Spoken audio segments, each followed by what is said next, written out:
Hi guys, it's probably one of our last chilly days here in Florida. It's in the 50s. I'm here on my lunch break. I'm actually away from the office right now. It's a little bit quieter part where I'm at.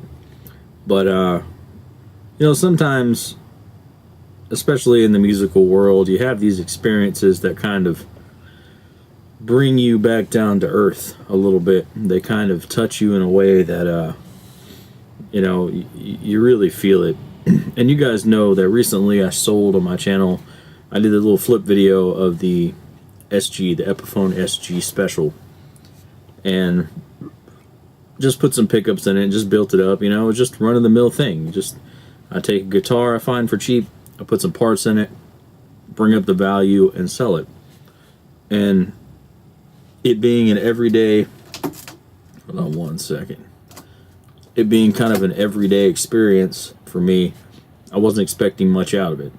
So I started talking with this guy named Ed about the guitar through an email in Yahoo, my stupid Yahoo email.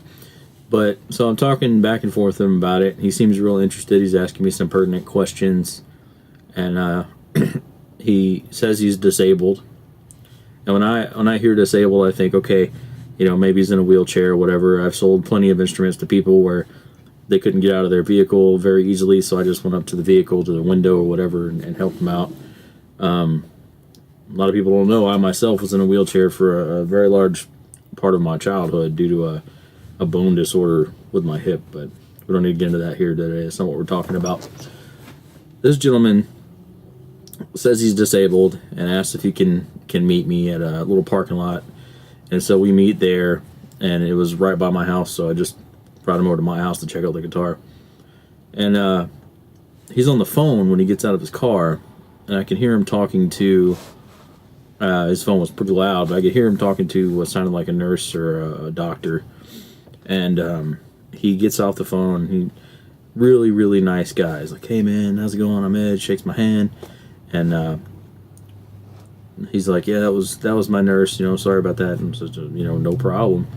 So we go inside and we're talking, having conversations about music, and he says he's a bass player. He's not really a guitar player, but he wants to learn, and he also is starting to learn drums and ask him, what's going on. He's learning all this stuff because he's an older gentleman, probably in his 40s, and he's saying he wants to learn all this stuff before he dies.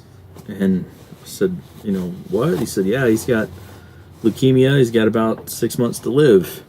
And honestly, he looked quite frail. And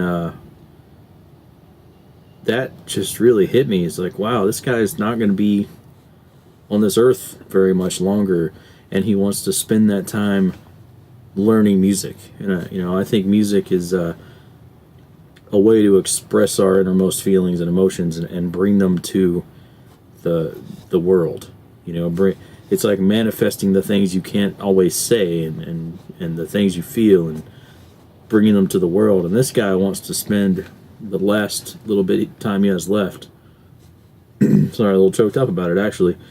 He wants to spend the last little bit of time he has left bringing joy to the world, just through music. He wants to learn how to play drums. He wants to learn how to play guitar. He said he's a bass player, but he's learning everything. And he hung out with me in my living room for a while, and I brought out a bass for him to check out, and we chatted and got along real well, and he loved the guitar. He jammed on it a little bit, and it was just like wow, And that was about almost a month and a half ago. And I sent him an email about a week ago, and I said, "Hey man, this is Richard, the guy I sold you the SG, just checking up on you. What's going on? How you doing?" I told him I'd try to keep in touch with him, and he hasn't written me back yet. It's the same email we were communicating back and forth through. So, I don't know how he's doing, but I hope he's doing all right. I hope he just hadn't seen the email and he's jamming away, but regardless, it's a very moving experience when something as simple as just selling another guitar, another day, turns into, face to face with mortality, which I've been faced with mortality a lot, but something to me as beautiful as someone saying, "Hey, I'm on my way out, but I want to bring a little happiness, to the world on my way out."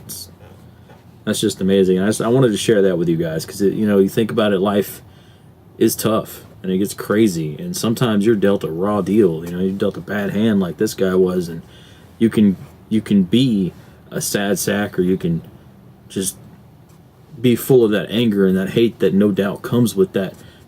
But you can also take it and say, "Hey, I'm privileged to have been here this long, and there's still joy to be had, and you can go out and get it." And I have no doubt that in that hospital bed, that guy's going to be playing a guitar, until he can't. So, Ed, if you see this, man, it was a touching experience meeting you, and I wish you nothing but the best. And honestly, I hope that somehow you kick cancer's ass so that you can keep bringing the music that you've been working so hard on to the world. So, everybody, thanks for watching. Keep your loved ones close, and keep making music. That's what's most important. In the rough times when things are bad, just keep making music. I'll see you guys next time.